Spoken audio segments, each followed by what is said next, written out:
नमस्कार, स्वागत है आपका इंडिया वॉइस पर। मैं हूं आपके साथ स्वीटी दीक्षित। बुलेटिन की शुरुआत करेंगे बड़ी जानकारी के साथ। उमेश पाल हत्याकांड से जुड़ी ये बड़ी खबर। गुड्डू मुस्लिम के घर नोटिस चस्पा। पीडीए की टीम ने लगाया नोटिस। अवैध तरीके से बनाया 3 मंजिला मकान। 25 मार्च तक मांगा गया है जवाब। उमेश पाल केस में बता दें गुड्डू मुस्लिम फरार है अभी तक। तो बड़ी जानकारी आपको दे रहे हैं। गुड्डू मुस्लिम वही शख्स है जिसने बम फेंका था और उससे जुड़ी हुई ये बड़ी जानकारी। उसके घर पे नोटिस चस्पा कर दिया गया है। जल्द से जल्द इस पे जवाब मांगा गया है। इसी के साथ जानकारी दे रहे कि घर पे नोटिस चस्पा किया गया है। पीडीए ने ये नोटिस चस्पा किया है, लगाया है। इसी के साथ पीडीए की टीम वहां पे पहुंची, उन्होंने नोटिस चस्पा किया है। उमेश पाल हत्याकांड से जुड़ा हुआ एक के बाद एक बड़े अपडेट सामने आ रहे हैं। उसी को लेते हुए ये एक और बड़ा अपडेट निकल के सामने आया कि अवैध तरीके से बनाया गया 3 मंजिली इमारत पर नोटिस चस्पा कर दिया गया है। तो पीडीए ने नोटिस चस्पा किया है। आपको बता दें उमेश पाल हत्याकांड से जुड़ा हुआ ये पूरा मामला है, जिसको लेकर एक के बाद एक एक्शन हो रहा है प्रशासन की तरफ से, पुलिस की तरफ से। और एक और बड़ा एक्शन गुड्डू मुस्लिम के खिलाफ कि उसके घर पे नोटिस चस्पा कर दिया गया है। इसी के साथ जानकारी दे रही कि जल्द से जल्द जवाब मांगा गया है। तो बड़ी जानकारी आपके साथ साझा कर रहे हैं उमेश पाल हत्याकांड से जुड़ा हुआ कि गुड्डू मुस्लिम के घर पे नोटिस चस्पा कर दिया गया है पीडीए की तरफ से। और आपको बता दें कि जल्द से जल्द इसमें कार्रवाई की बात की गई है। तो 25 मार्च तक है, जवाब मांगा गया है गुड्डू मुस्लिम के घर पे जो नोटिस चस्पा है उसका। बड़ी जानकारी दे रहे हैं आपको उमेश पाल हत्याकांड से जुड़ा हुआ। अभी तक गुड्डू मुस्लिम फरार चल रहा है। वही शख्स है गुड्डू मुस्लिम जिसने गन्नर पे बम फेंका था। तो बड़ी जानकारी आपके साथ साझा करें उमेश पाल हत्याकांड से जुड़ी हुई।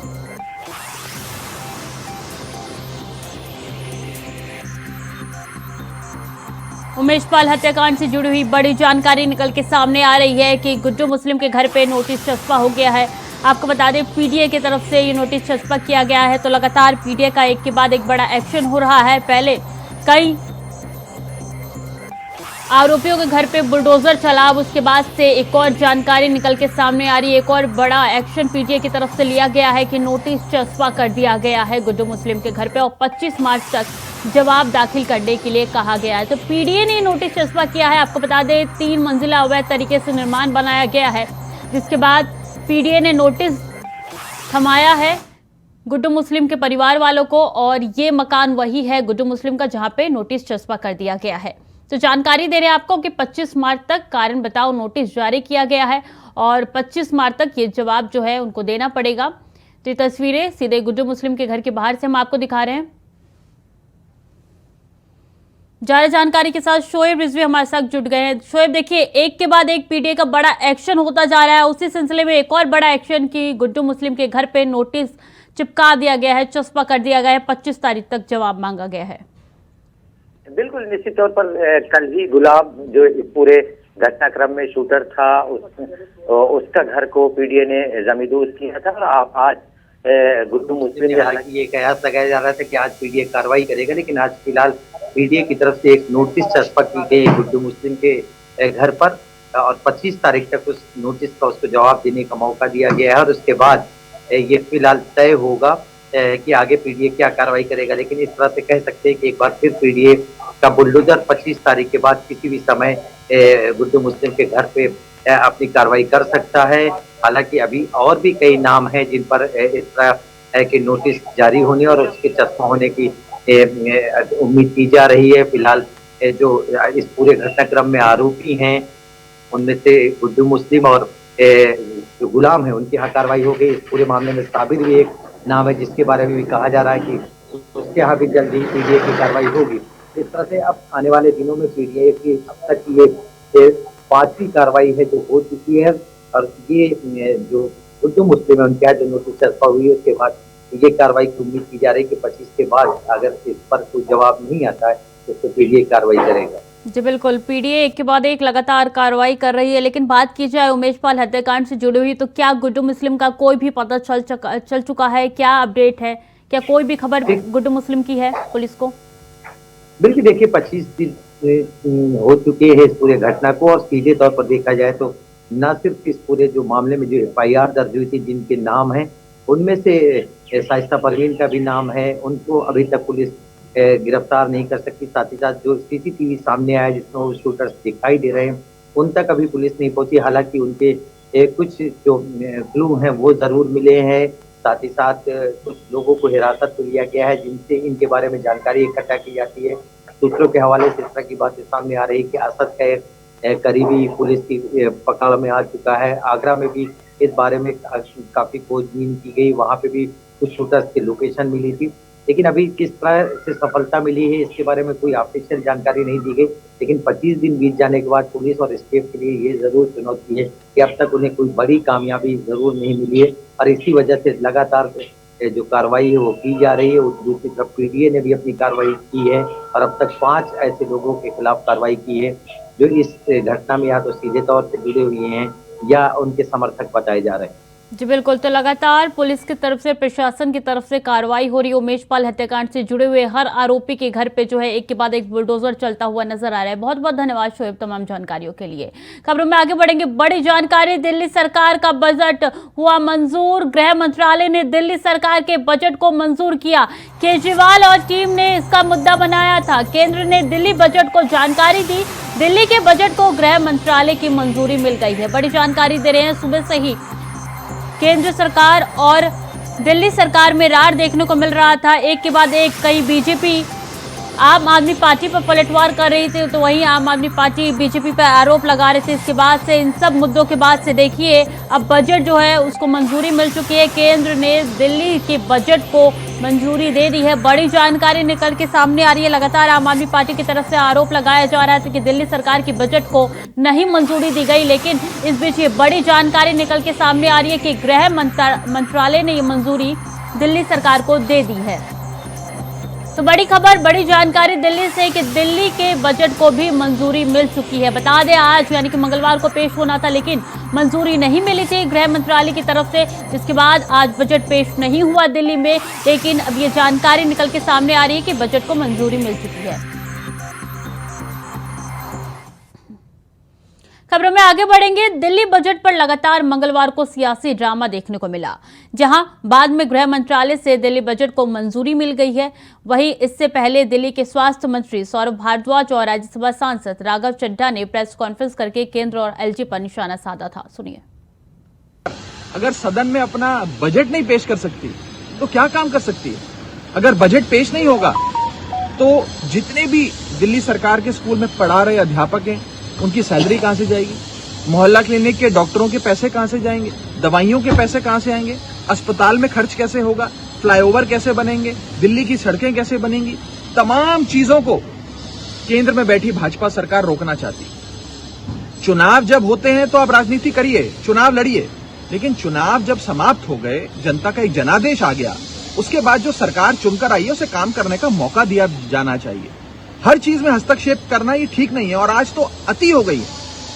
अब मुझे लगता है इनके पाप का घड़ा इतना भर गया है और पानी नाक के ऊपर निकल गया है कि इन्होंने एक सरकार का फाइनेंस बिल जो होता है, बजट होता है, उस पर रोक लगा दी। न जाने कौन सी गंदी राजनीति का एक उदाहरण देश में भारतीय जनता पार्टी की सरकार जनता के सामने प्रस्तुत कर रही है। और ये बदला मुझे लगता है ये लोग अरविंद केजरीवाल, आम आदमी पार्टी या हम आम आदमी पार्टी के लोगों से नहीं ले रहे हैं। ये भाजपा ये बदला दिल्ली के लोगों से ले रहे हैं क्योंकि दिल्ली के लोगों ने लगातार भारतीय जनता पार्टी को हराया। पिछले 25 साल से भारतीय जनता पार्टी दिल्ली में जब जब चुनाव लड़ी सारे चुनाव हारी। 25 साल से बीजेपी की सरकार दिल्ली में नहीं बन पाई। इसी का बदला शायद आज बीजेपी दिल्ली के लोगों से ले रही है कि अपनी सरकार, दिल्ली के लोगों की अपनी प्यारी सरकार बजट ना ला पाए। और ये इतिहास में शायद पहली बार हुआ है कि किसी सरकार को केंद्र सरकार ने बजट लाने से ही रोक दिया। पूरी दिल्ली घूम के देख लीजिए आप, दिल्ली के अखबार निकाल के देख लीजिए आप।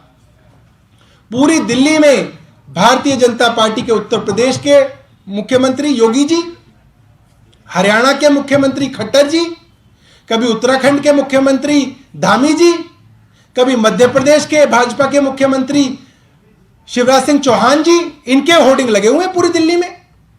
हर बस स्टैंड पे इनके होर्डिंग लगे हुए हैं। और गुड़गांव के अंदर आप चले जाइए तो एक खंबा नहीं मिलेगा आपको, मेट्रो का एक खंबा जिसके ऊपर प्रधानमंत्री और खट्टर जी के होर्डिंग ना लगे हो। आप जाके देख लीजिए, आप जिधर नजर घुमाएंगे वहां पे भारतीय जनता पार्टी के मुख्यमंत्री और प्रधानमंत्री दोनों की तस्वीरें नजर आएंगी। आपको वो नजर नहीं आती, वो एडवर्टाइजमेंट। दिल्ली के अंदर क्या हक है उनको एडवर्टाइजमेंट देने का? वो तो यूपी और मध्य प्रदेश से भी दिल्ली में एडवर्टीजमेंट करेंगे और दिल्ली की सरकार एडवर्टीजमेंट करे तो केंद्र सरकार का कोई बाबू बताएगा हमें कि हमको क्या हक है क्या हक नहीं है। ये गलत है और ये झूठ है और ये बहुत शर्म की बात है कि केंद्र सरकार ऐसे झूठ जो है प्लांट कर रही है। ये नहीं करना चाहिए, ये बहुत शर्मनाक है। कहा जा रहा है और झूठ कहा जा रहा है, झूठ बार बार कहा जा रहा है कि साहब कैपिटल एक्सपेंडिचर ज्यादा कम है, एडवर्टाइजमेंट का बजट ज्यादा है। कमाल है, आप इतनी बड़ा झूठ कैसे बोल सकते हैं? 20,000 करोड़ से ज्यादा का कैपिटल एक्सपेंडिचर है दिल्ली के बजट में और जो एडवर्टाइजमेंट का बजट है वो पिछले साल भी उतना ही था जो इतने साल है, करीब 500 करोड़ रुपए है। मैं जानना चाहूंगा भारतीय जनता पार्टी को और मैं चैलेंज करना चाहूंगा उनको, आइए मैदान में। झूठ की जो कैरेक्टरिस्टिक है वो ये है कि जब आमने सामने की लड़ाई हो, दूसरा आदमी सोर्सेस के पीछे छिपा हो, तो वो आदमी झूठ बोल रहा है। केंद्र सरकार और एलजी के दफ्तर से सारी खबरें सोर्सेस के हवाले से क्यों आ रही हैं? सोर्सेस का क्या मतलब है? मतलब यह है कि उसकी जवाबदेही कोई नहीं है, आप झूठ बोल दो और सोर्स पे डाल दो। दिल्ली सरकार की तरफ से वित्त मंत्री ट्वीट कर रहे हैं अपनी स्टेटमेंट खुद अपने हैंडल से, मुख्यमंत्री अपने हैंडल से ट्वीट करके कह रहे हैं कि यह सच्चाई है। एलजी साहब अपने हैंडल से कुछ नहीं कह रहे, ना केंद्र सरकार की तरफ से कुछ कहा जा रहा। सोर्स के नाम से झूठ जो है फैलाया जा रहा है, प्रोपेगेंडा किया जा रहा है। ये एलजी साहब के दफ्तर को शोभा नहीं देता और ये ब्रीच ऑफ प्रिविलेज है। एलजी साहब के दफ्तर से ब्रीच ऑफ प्रिविलेज हो रहा है और लगातार हो रहा है। तो वहीं दिल्ली बजट को लेकर मची सियासी घमासान के बीच सुने क्या बोले बीजेपी प्रवक्ता संबित पात्रा। उसमें उन्होंने अपना सुझाव दिया है, उस सुझाव पे आप अपनी प्रतिक्रिया दीजिए, क्योंकि यहां पर कोई माई बाप नहीं है, माई बाप जनता है। यहां पर कोई राजाधिराज नहीं है कि मैंने जो बोल दिया वो सही है, मुझसे सवाल नहीं पूछा जाएगा। कुछ सवाल पूछे जाएंगे, भैया आप इतने करोड़ों रुपए एडवर्टाइजमेंट पे खर्च कर रहे हो, करने चाहिए नहीं करने चाहिए? क्यों नहीं पूरा पैसा आपको आयुष्मान भारत का मिल रहा है, लीजिए ना, गरीबों को आप डबल बेनिफिट दीजिए ना थोड़ा। ये सवाल पूछने में क्या हर्ज है, आप उसमें उत्तर दे देते। तो स्वाभाविक रूप से ड्रामा ड्रामा ड्रामा। ये अरविंद केजरीवाल जी और उनकी पार्टी का एक ही ध्येय, एक ही उद्देश्य है। वो बजट नहीं है, वो डेवलपमेंट नहीं है, इट इज ड्रामा। 18 तारीख को दिल्ली सरकार कुछ नहीं करती है, अरविंद केजरीवाल उस फाइल को दबा के बैठे हुए होते हैं। 19 तारीख को कुछ नहीं करते हैं, उस फाइल को दबा के बैठे हुए होते हैं। 20 तारीख को कुछ नहीं करते हैं, पूरा दिन दबा के बैठते हैं और 20 तारीख को 9:30 बजे रात को ये चिट्ठी भेजते हैं। 20 तारीख को 9:30 बजे चिट्ठी भेजते हैं और 10 बजे एलजी साहब ने हस्ताक्षर कर दिए। देखिए, नन ऑफ दीज, जो भी रिकमेंडेशन एलजी देते हैं, ये कोई बाइंडिंग नहीं है, ये एक प्रक्रिया है, यही डेमोक्रेसी है। आम महिम राष्ट्रपति का एसेंट होना चाहिए, कंसेंट होना चाहिए, उनसे परमिशन लेना है। तो ये एमएचए के पास भेजा गया।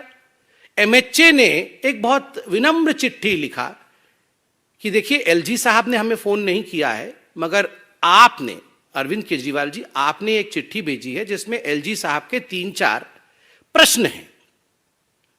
ये बाइंडिंग नहीं है, मगर उनके प्रश्न हैं तो अच्छा होगा, तो आप उसका उत्तर दे दीजिए। इसका क्या क्लैरिफिकेशन होगा वो भी लिख दीजिए बगल में, और आप उस प्रश्न को लिखकर यहां भेज दीजिए, उत्तर लिख के यहां भेज दीजिए। ये 17 तारीख को चिट्ठी MHA, ministry of home affairs से दिल्ली सरकार को मिल जाता है। 17 तारीख को चिट्ठी मिल गई थी दिल्ली सरकार को, 17 को दिल्ली सरकार कुछ नहीं करती है। अरविंद केजरीवाल जी उस चिट्ठी को दबा के बैठ जाते हैं। तो दिल्ली के बजट पे लगातार सियासी संग्राम जारी। आपने सुना किस तरीके से संबित पात्रा ने पलटवार किया है आम आदमी पार्टी पर। फिलहाल वक्त हो चला छोटे से ब्रेक का, जल लौट रहे हैं।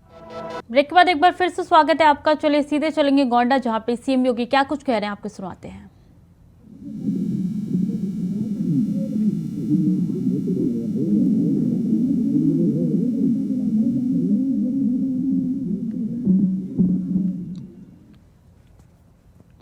तो तो सीएम योगी आदित्यनाथ पहुंचे हैं गोंडा। बता दें, मंडलीय समीक्षा बैठक के बाद उन्होंने प्रेस वार्ता की और मंडलीय समीक्षा बैठक के बाद ये प्रेस वार्ता हुई। बता दें, गोंडा का दौरा है आज उनका, गोंडा पहुंचे हैं। इस बीच उन्होंने पत्रकारों से भी बात की। मेडिकल कॉलेज के निर्माण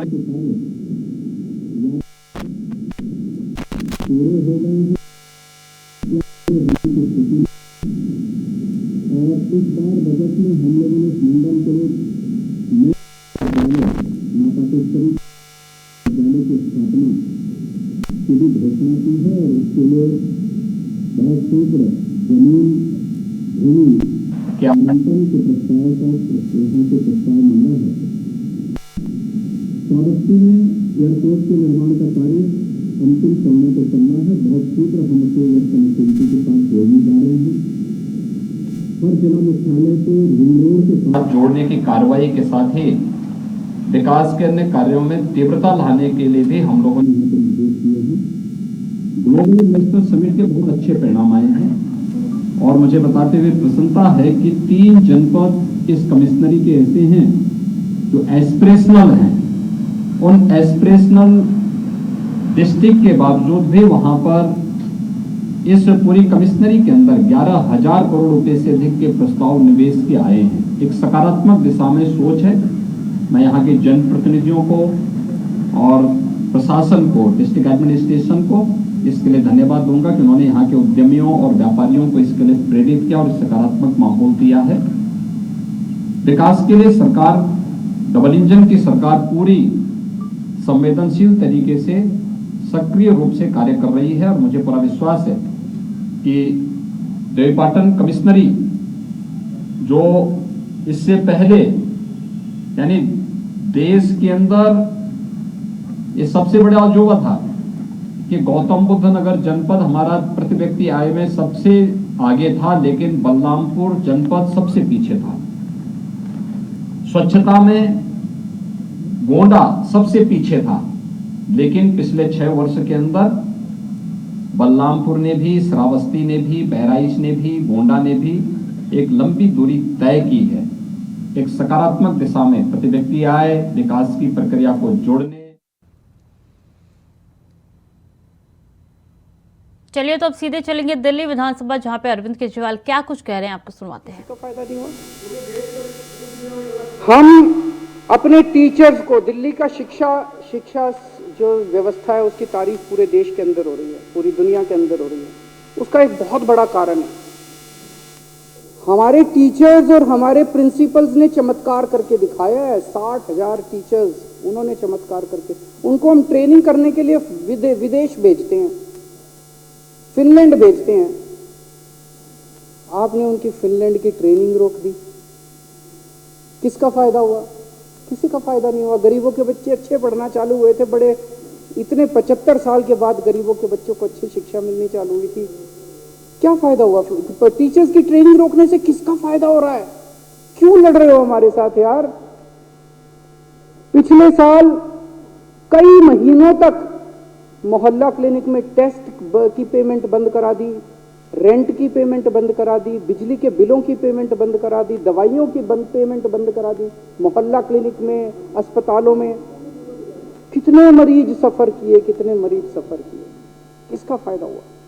किसी का फायदा नहीं हुआ। फरिश्ते स्कीम थी, किसी का एक्सीडेंट हो जाए तो उसको हम फ्री में इलाज कराया करते थे। 13,000 से ज्यादा जान बचा चुके हैं उस स्कीम के अंदर हम लोग। उस स्कीम की पेमेंट बंद करा दी। बताओ, उस स्कीम की पेमेंट बंद करा दी। मरते हुए आदमी को अगर हम जान देने की कोशिश कर रहे थे, उसकी पेमेंट बंद करा दी। किसका फायदा हुआ? प्रधान एक छोटी सी दिल्ली चला रहे हैं, हमें अपनी दिल्ली चलाने दो। आप बहुत बड़े हो, बहुत बड़ा काम कर रहे हो, पूरे देश के अंदर काम कर रहे हो। आप अपना काम करो ना, हमें अपना काम करने दो। उनको तकलीफ ये है कि दिल्ली में बार बार आम आदमी पार्टी क्यों जीत रही है। उनको तकलीफ ये है कि बार बार दिल्ली में आप बीजेपी क्यों हार रही है। मैं प्रधानमंत्री जी को कहना चाहता हूं कि अगर आप दिल्ली जीतना चाहते हो तो मैं आज आपको मंत्र देता हूं दिल्ली जीतने का। दिल्ली जीतने के लिए आपको दिल्ली के लोगों का दिल जीतना पड़ेगा।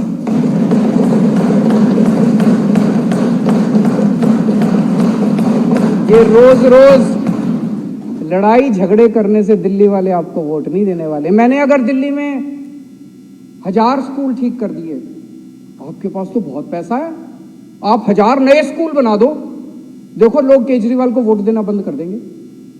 मैंने दिल्ली में 550 मोहल्ला क्लिनिक बना दिया, आप 5500 मोहल्ला क्लिनिक बना दो। लेकिन अगर आप केजरीवाल के 550 मोहल्ला क्लिनिक रोकने की कोशिश करोगे, अगर आप हमारे स्कूलों को रोकने की कोशिश करोगे और फिर सोचोगे मैं दिल्ली जीत लूं, इस जन्म में तो नहीं जीत पाओगे मोदी जी। हमसे लंबी लकीर खींचो, जो काम हमने किए उससे लंबी लकीर खींचो। आज इस पूरे सदन की ओर से मैं प्रधानमंत्री जी को कहना चाहता हूं, हम आपके साथ मिलकर काम करना चाहते हैं, हम आपसे लड़ना नहीं चाहते। हमारे को लड़ाई करनी नहीं आती, हमको राजनीति करनी नहीं आती, हम आपसे मिलकर काम करना चाहते हैं, आपसे सहयोग चाहते हैं। हम बहुत छोटे हैं, जैसे परिवार में होता है। दिल्ली के लोग जो हैं आपके सामने छोटे भाई की तरह हैं। लेकिन अगर कोई बड़ा भाई रोज आके छोटे भाई को 2 थप्पड़ मारेगा, रोज आके उसको डांटेगा, तो छोटा भाई भी बेचारा कब तक बर्दाश्त करेगा।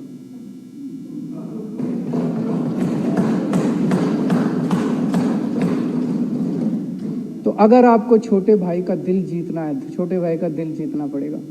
छोटे भाई का दिल जीतना है तो छोटे भाई को प्यार करो, छोटे भाई के साथ चलो, तभी छोटा भाई आपका साथ देगा। मैं इस प्रस्ताव का पूरी तरह से समर्थन करता हूं।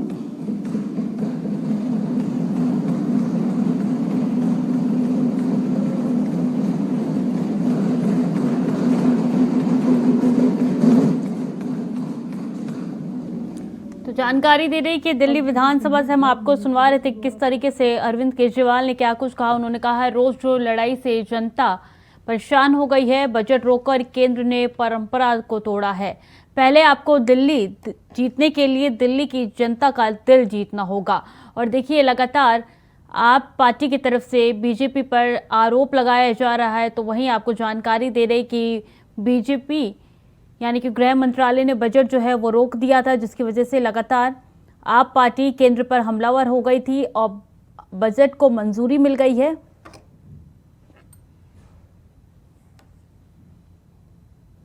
फिलहाल के लिए बुलेटिन में इतना ही। बाकी की खबरों के लिए देखते रहिए इंडिया वॉइस।